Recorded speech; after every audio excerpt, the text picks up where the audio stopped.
Good morning. Good morning. Maybe not this morning because of the weather, but I hope sometime during this week you had the opportunity to awake to the song of a bird outside your window, or to purrs from a kitty cat, or a gentle nudge, or maybe not so gentle if they were ready for breakfast, from a dog. Maybe you heard a rooster's alarm, or a cow mooing.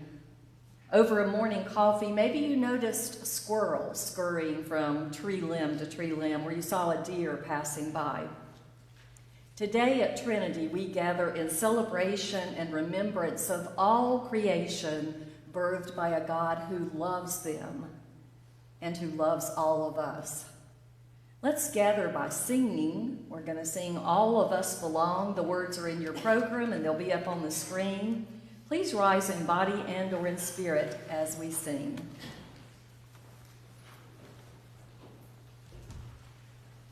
Just want you to know that the words that are there are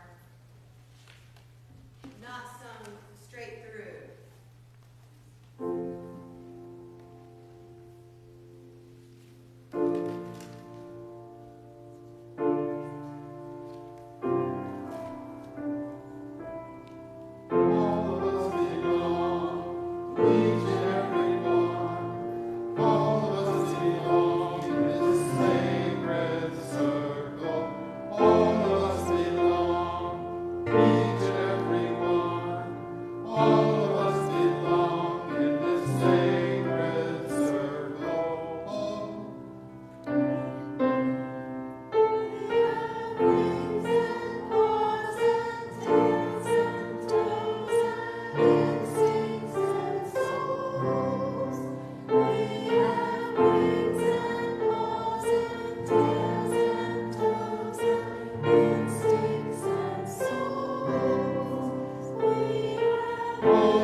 Seated.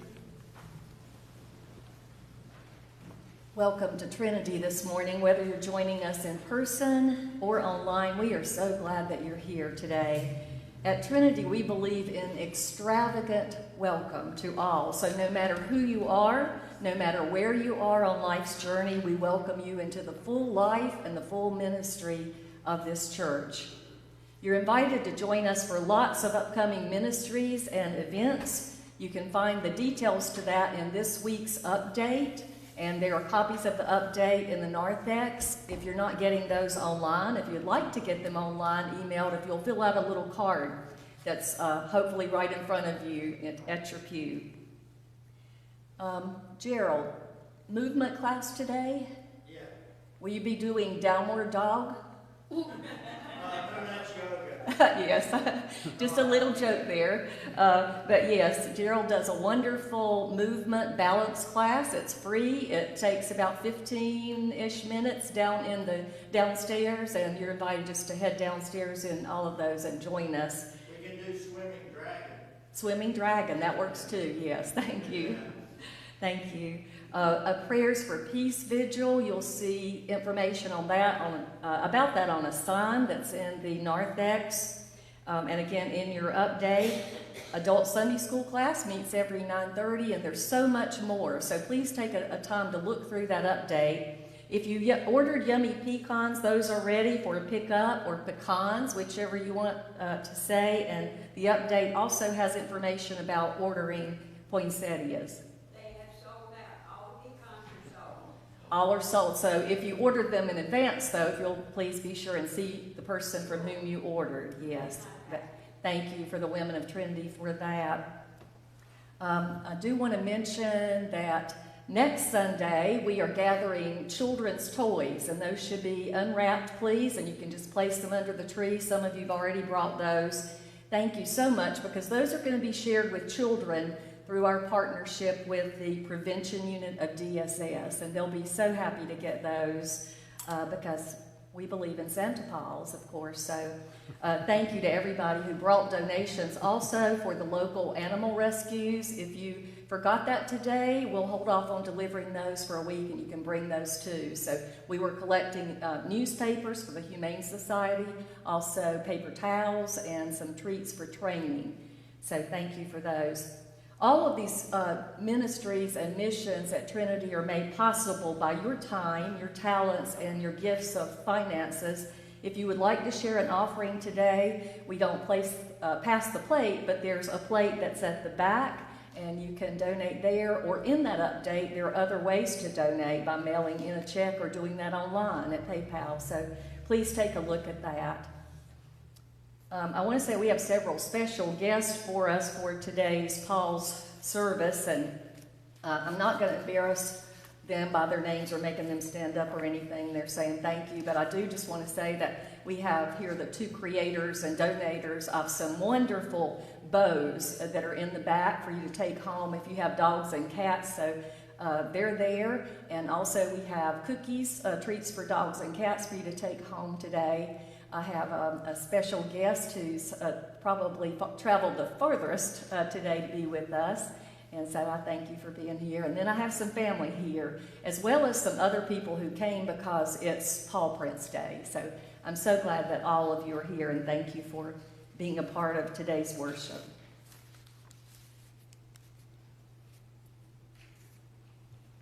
Hear this word, a reading from Dog Songs by Mary Oliver. She's one of my favorite poets.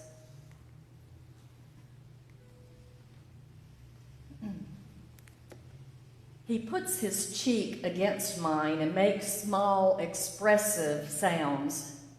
And when I'm awake, or awake enough, he turns upside down, his four paws in the air, and his eyes dark and fervent.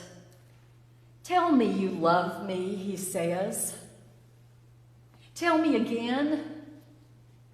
Could there be a sweeter arrangement? Over and over, he gets to ask it. I get to tell.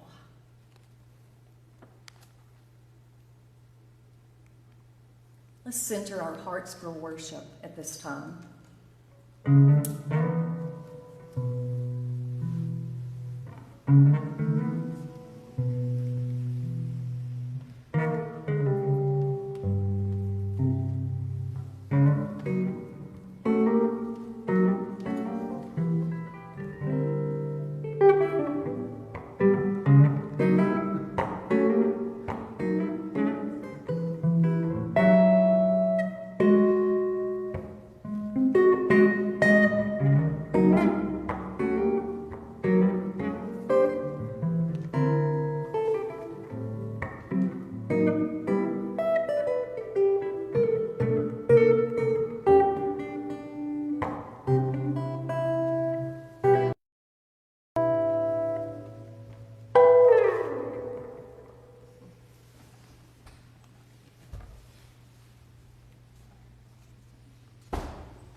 I'm really glad to be in a church that I serve, as well as alongside many other people, where I heard that the first time in church, which was today. Thank you. Thank you, Tom, and also Cathy for that. Hear these ancient words from Scripture,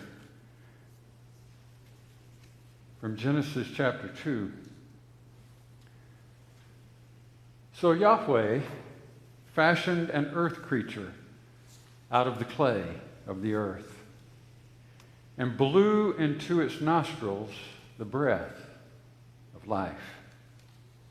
And the earth creature became a living being.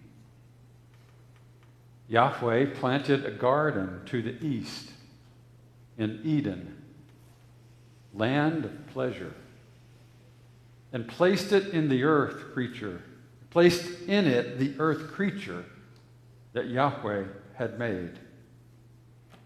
Then Yahweh caused every kind of tree, enticing to look at and good to eat, to spring from the soil.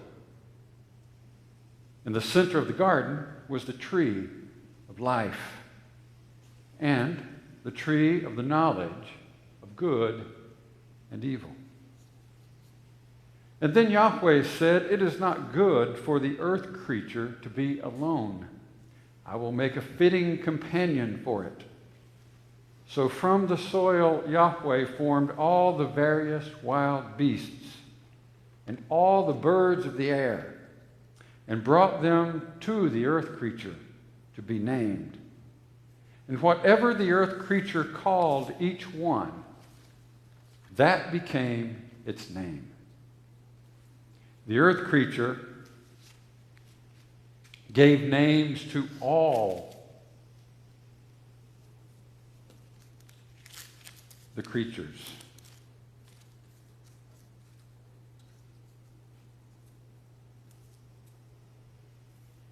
All the birds of the air, and all the wild animals. Thanks be to God.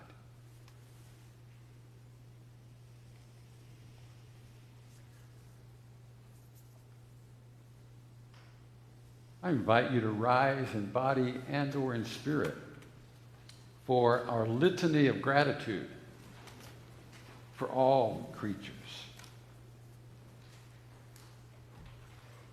O God, your creatures fill the earth with wonder and delight. And every living thing has worth and beauty in your sight. Your creatures live in every land. They fill the sky and the sea. You give us your command to love them tenderly. By loving the creatures you hold dear, we offer you our praise. Our song of celebration is God of the Sparrow, God of the Whale. It's in your black hymnal, number 32.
You may be seated.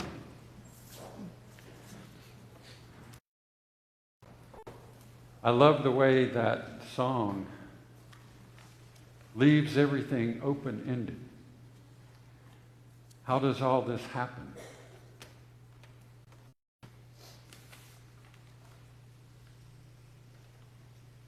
Let us confess our part in some of the damage that's been done to God's creation and pray for God's mercy as we seek to be more responsible creatures on this planet.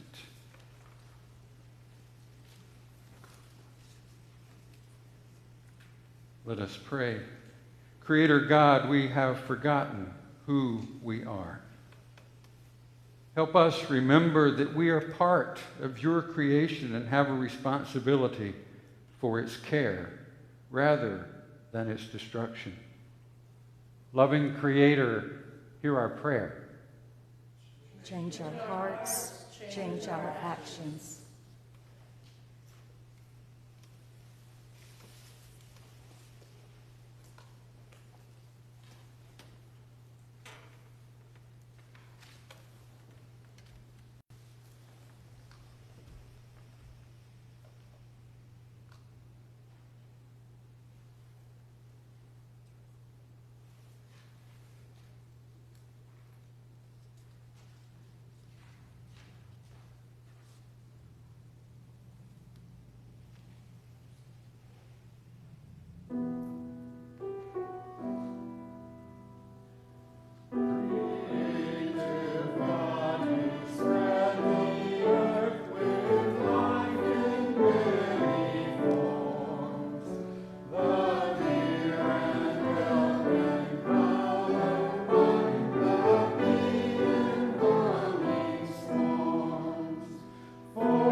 Creator God, for our dependence on fossil fuels that devastate our home's atmosphere, bringing climate change that becomes more and more destructive, not only to the tender lives of our creature siblings, but bring our own ultimate destruction.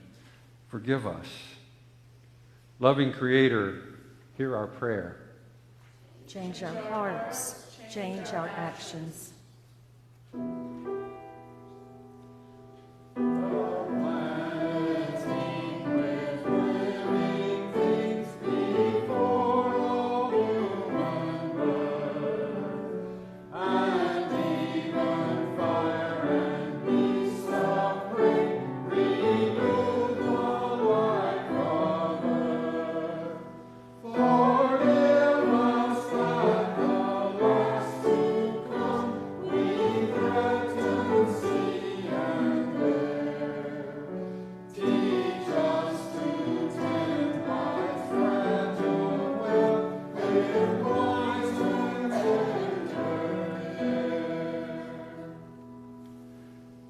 Creator God, we are unaware of how our actions wreak havoc on the rest of creation and your creatures.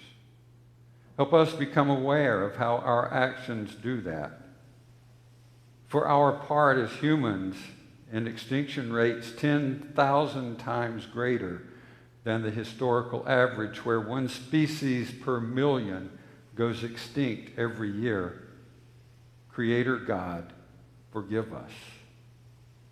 Loving Creator, hear our prayer. Change our hearts, change our actions.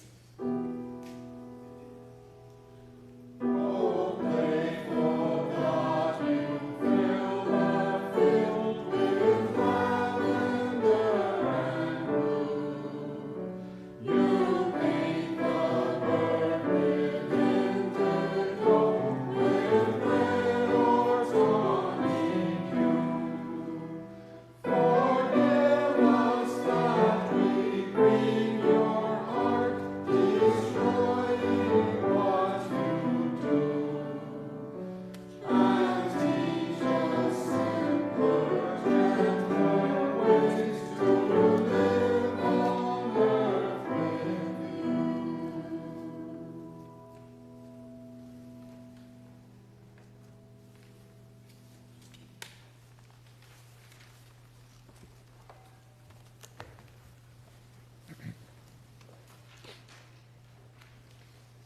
Hear this reading from the book of 1 John, chapter 4, verses 7 through 8 and 11 through 12.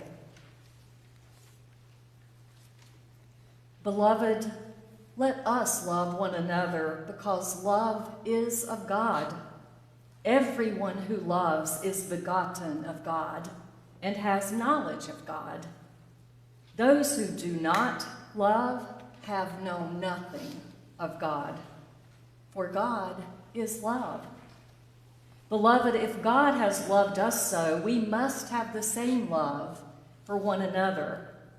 No one has ever seen God, yet if we love one another, God dwells in us, and God's love is brought to perfection in us.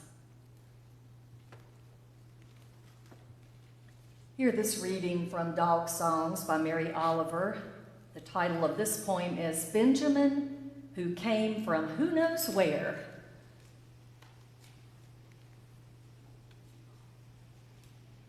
What shall I do? When I pick up the broom, he leaves the room. When I fuss with kindling, he runs for the yard. Then he's back, and we hug for a long time. In his low to the ground chest, I can hear his heart slowing down. Then I rub his shoulders and kiss his feet and fondle his long hound ears. Benny, I say, don't worry.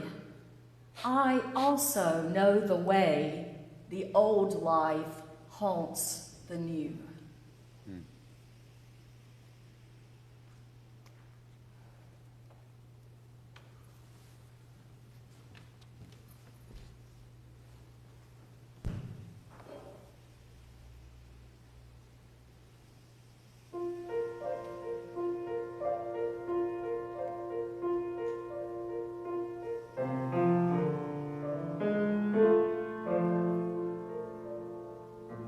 Bless the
Good job.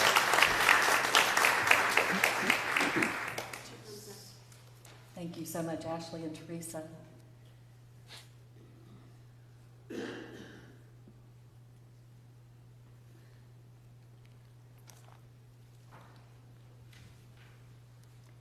Let's talk about this.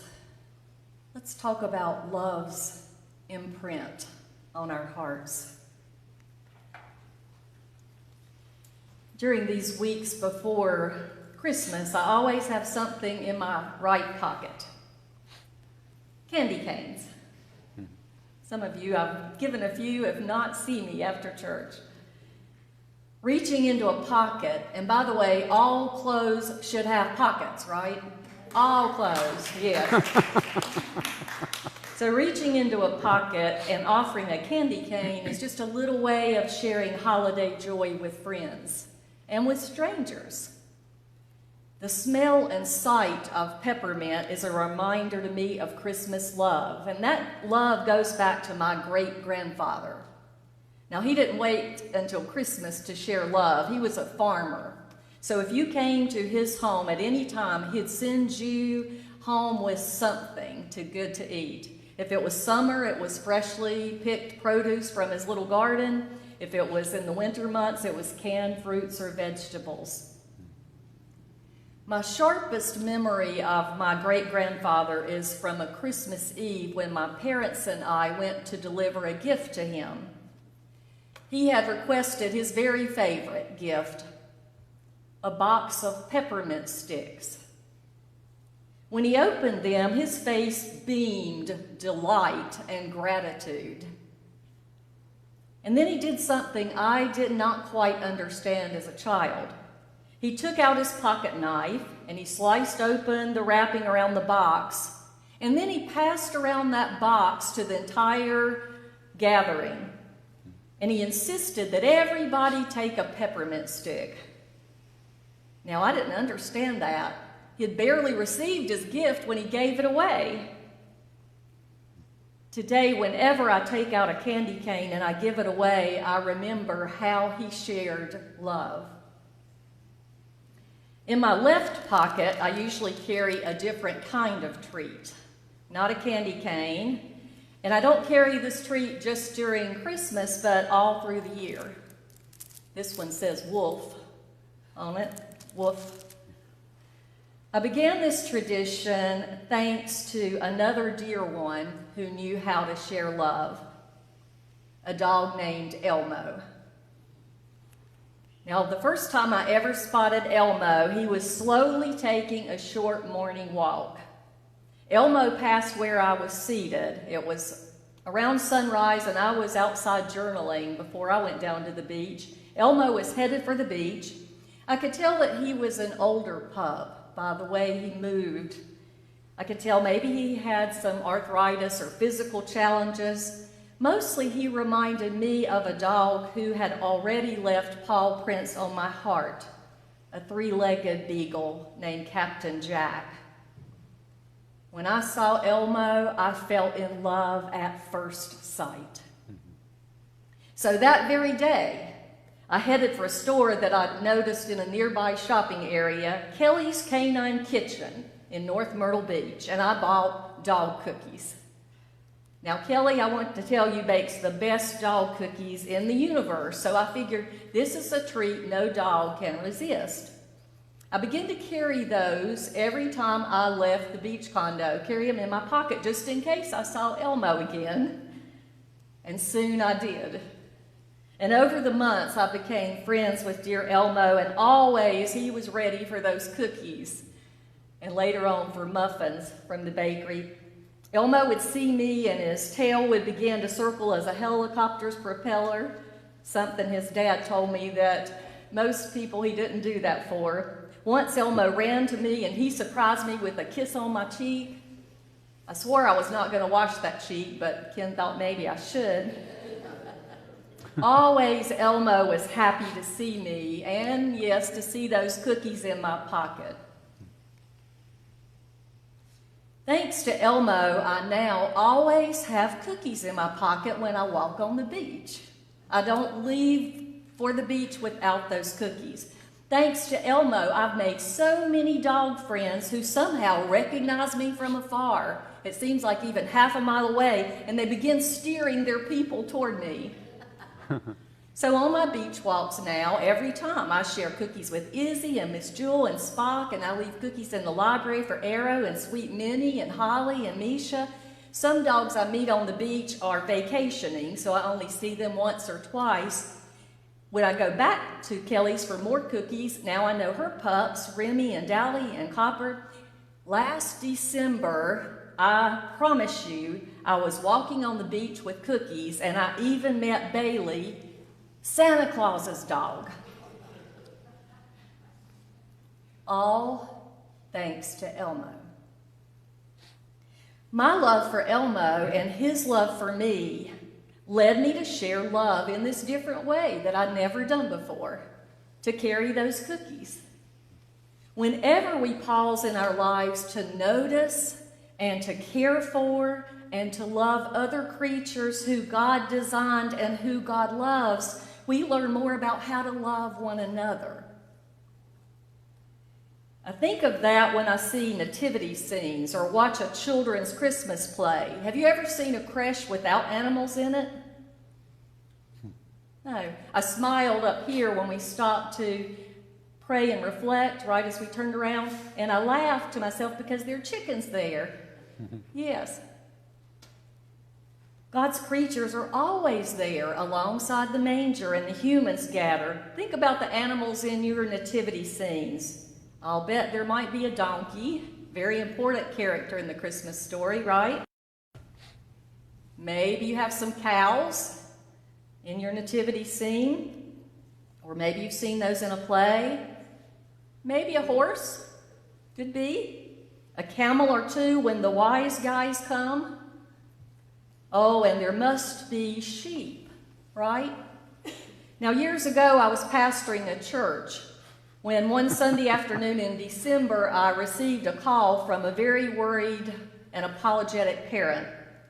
The church's Christmas play was that very evening, and their little girl was sick with a cold. Well, she was supposed to play the part of the sheep, and it was a very important role in this play. I hung up the phone and I thought, now where can I find a sheep in 2 hours? And then I looked at Ken. Now, once after Ken helped me with the worship service here, Bobby told me afterward, that man must really love you. Yes, I believe he does. So by the time the church had filled, Ken had dressed in a white sweatshirt and pants, white tennis shoes, white socks, and a baseball cap that we covered in white cotton balls. Now, yes, he was a little concerned about possibly being embarrassed, but I assured him that the lights were low and the processional began with an angel and other animals, so everybody was going to be turned and focused up front. They were barely going to notice, and by the time he got up there, all the other creatures and characters would be up there. They wouldn't notice, and, well, that's not what happened.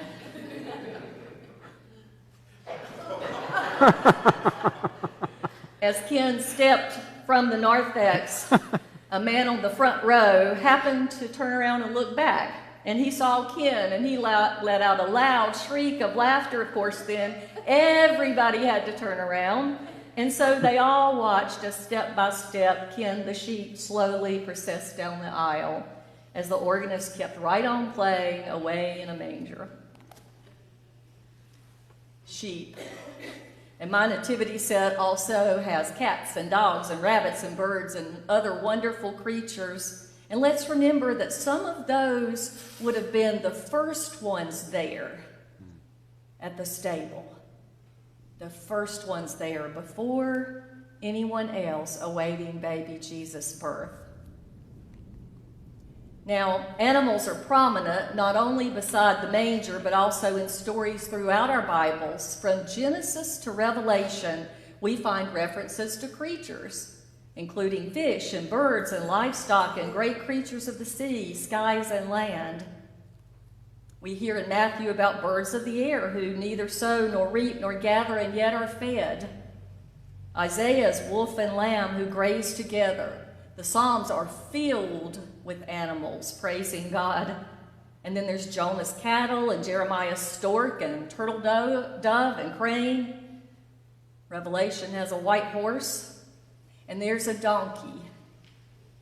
A donkey at the beginning of Jesus' life, at the end.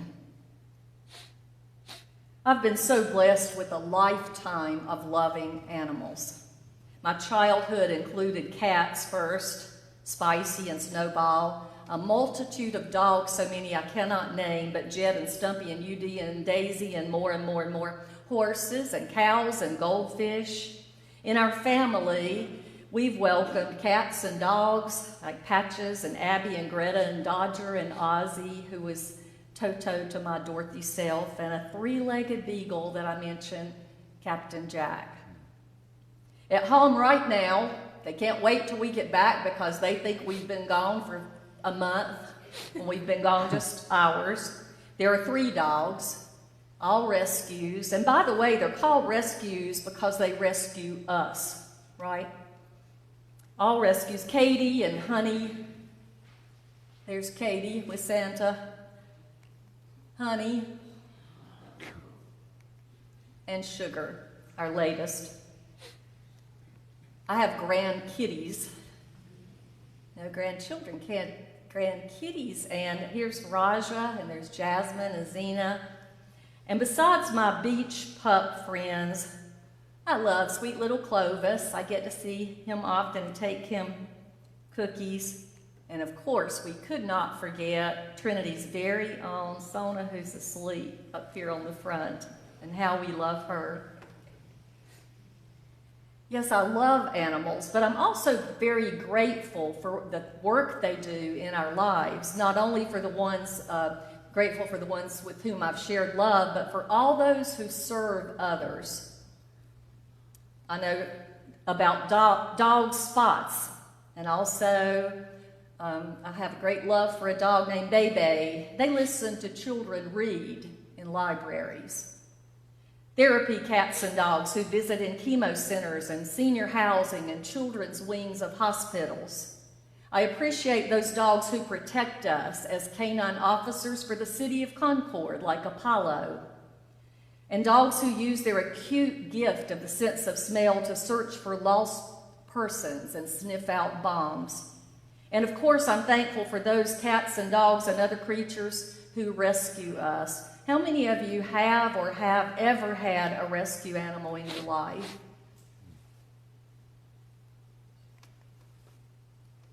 Throughout our lives with animals, they can teach us so many things if we're willing to learn.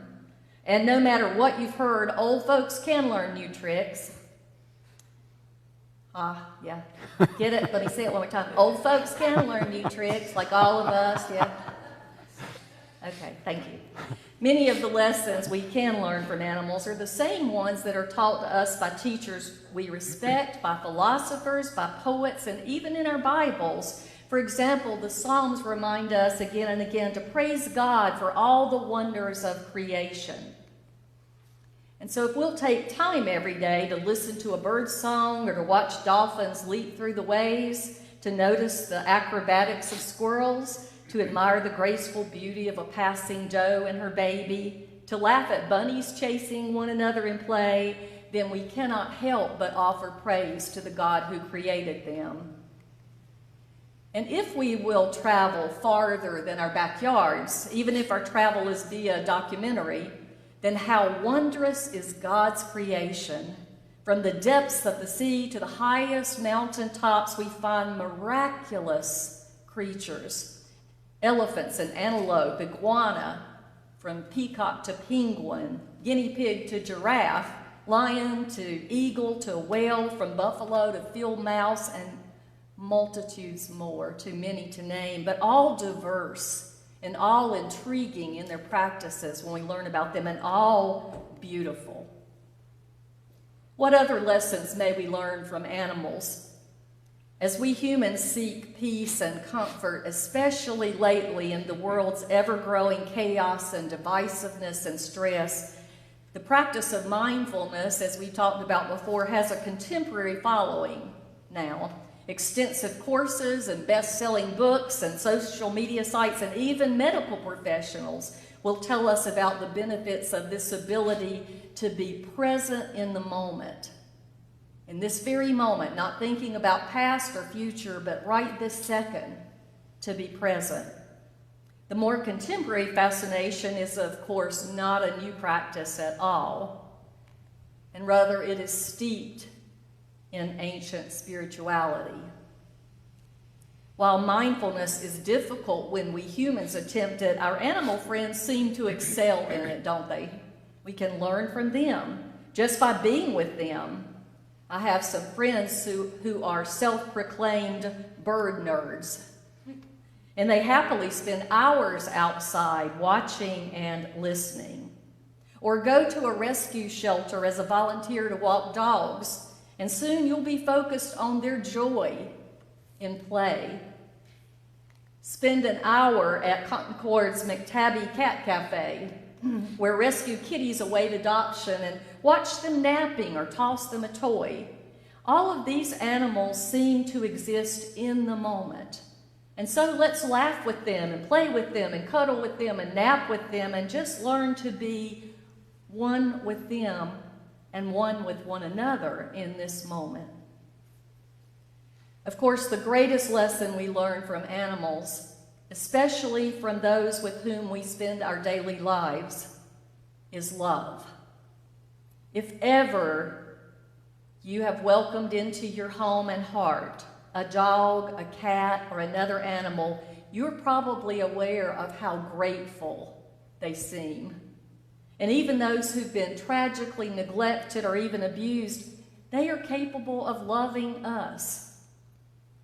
Our animal companions love us with exuberance. As I said, Ken and I can leave the house for just a few minutes, but when we come back through the door, and some of you have experienced this, they welcome us as if we've been gone forever. And so they run and they jump and they bark their greetings and they wag their entire bodies to say they're just glad that we're home. Animals seem to love with an unconditional, forgiving kind of love. It breaks our hearts, doesn't it, to see animals who've been abused, who are afraid when we, by mistake, raise a hand too quickly because they've been hit by someone, who choke down food because they've been hungry, who cuddle closer because they've been cold. And despite their treatment from humans in the past, somehow most do dare to love again. And how we love them in return. Just as animals leave their prints in the sand or the soil, they imprint us with their love. God is love, and so are these creatures. Amen. A woman. Bow wow and meow, let it be so.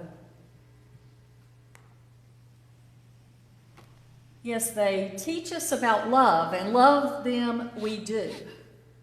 But the most difficult part of such a deep love is that animals' lifespans are much shorter than ours. Much too short.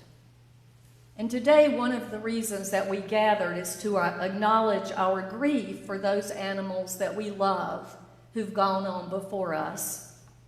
Even in grief, our furry friends teach us about life and about death.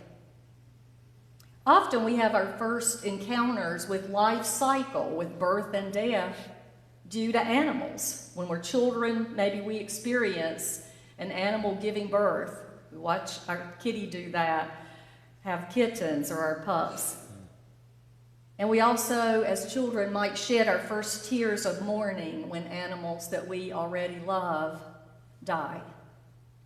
With animals we've loved, we begin about the process of human suffering with the death of those we love, whether those we love are human or animals. We learn about that from our love for animals. The intense pain, even the shock early in our losses, the unpredictable nature of healing, the longing for those we love, animals or humans, to be alongside of us.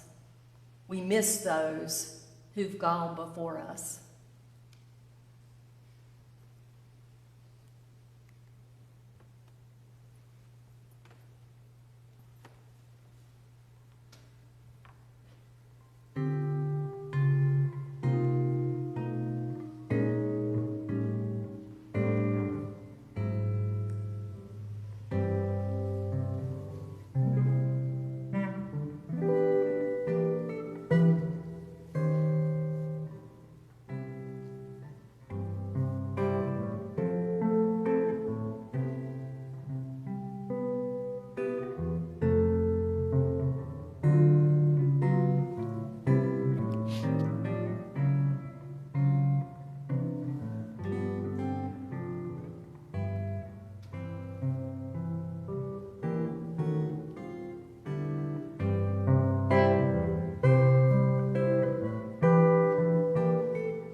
The deaths of furry ones begin to teach us other lessons about death, that we don't forget them, that our love lasts, that they are present with us still, even if in a different way.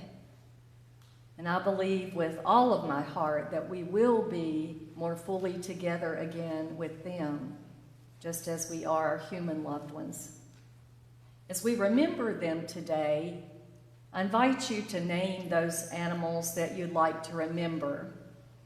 And as you came in, if you did not get it yet, we have some paws. There's some here that will get to you, and you can write their names on the back of that, and then that's something you can take home with you. Take as many as you like. Anyone who needs some paws.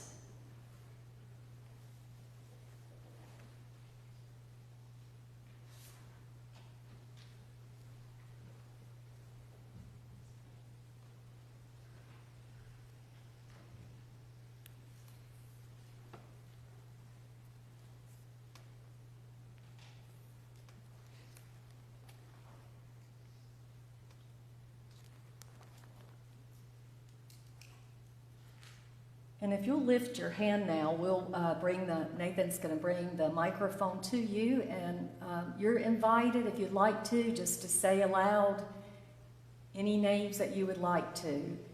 Animals whom you've loved, who've gone over the Rainbow Bridge. I lost my Bella Bear Thursday.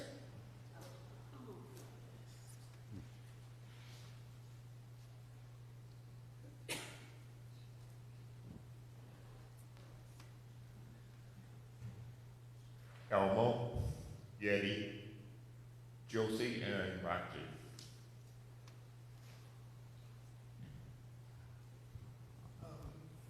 Patches, Jack, Ozzy, Greta, Abby, Smokey, Dodger. A bunch of them have been in our lives. Sinja and Babe and Duke. Miss them all. Minnie and Petunia, Milo, Chrissy Byrne. The list goes on and on.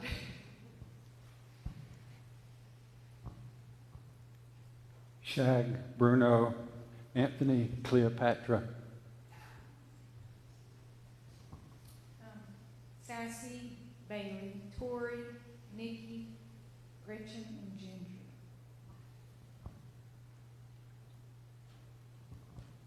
Joe, 2016.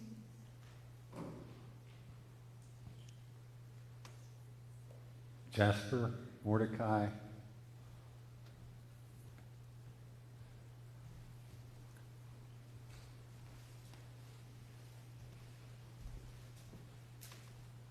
Winnie, Bean, and TB. Bones.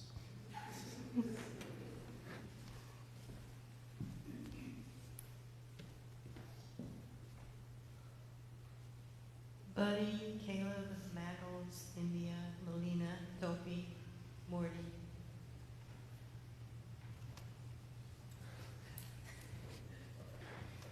come on. Bentley, and Kit Kat. Bentley and Kit Kat. Sorry, I forgot my very first dog. I'm 69 years old. When I was 3 years old, I had a dog named Stubby. Stubby. I'll just say it. Libby, who's online with us, would like to remember Lincoln, and also personally, I'd like to remember Lily and Francis, and Isaac. Lincoln, Lily, Lily, Francis, and Isaac. and Isaac.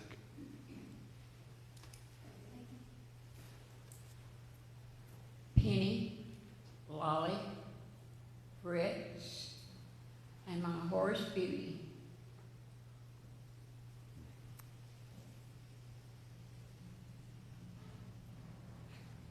Bowser and Whiskers.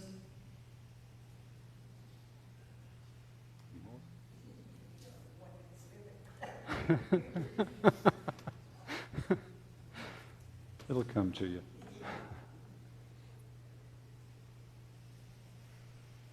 Anyone else?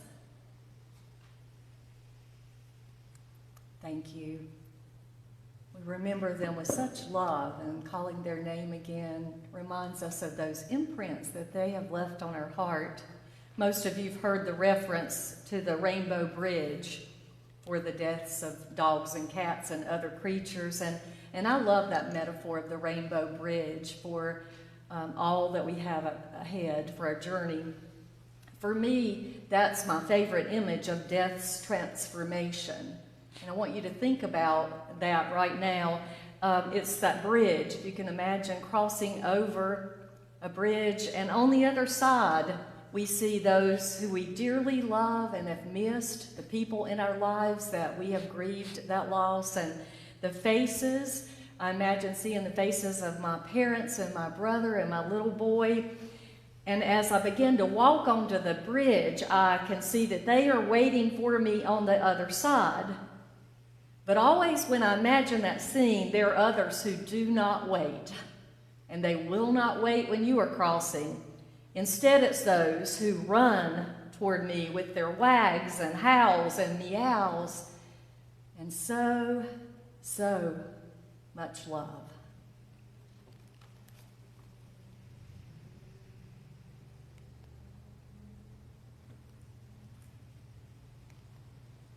Hear this reading from Dog Songs by Mary Oliver, The First Time Percy Came Back.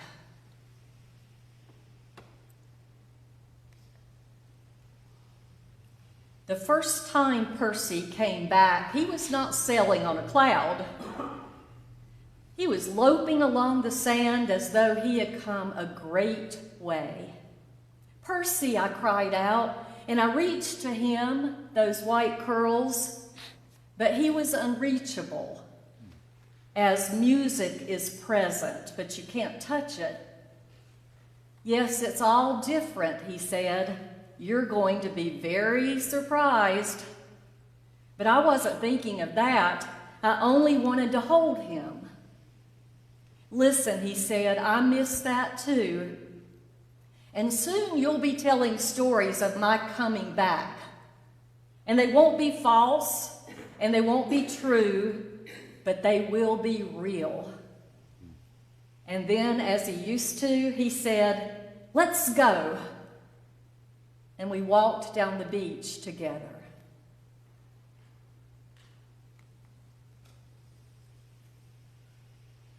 We came this morning as we are. And that's what Trinity always invites us to do. We come as we are, but let us leave different. Let us go forth to pay attention to God's creatures around us, to care for our earth, because it is home not only to us, but to all the creatures that God dearly loves. Let us go forth to share with others and with all creatures our love, for all of us belong.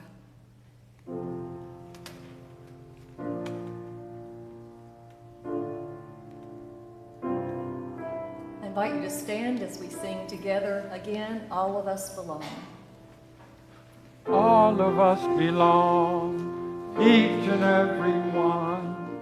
All of us belong in this sacred circle. All of us belong, each and every one. All of us belong in this sacred circle.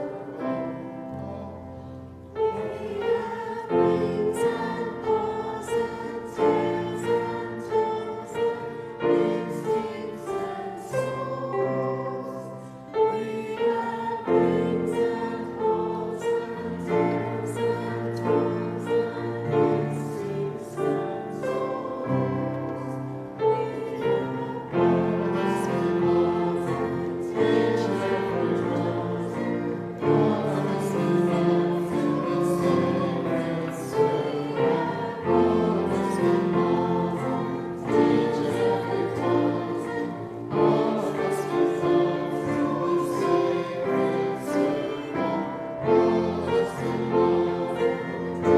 each and every one. All of us belong in this sacred circle. All of us belong, each and every one. All of us belong in this sacred circle. All of us belong, each and every one. All of us belong in this sacred circle.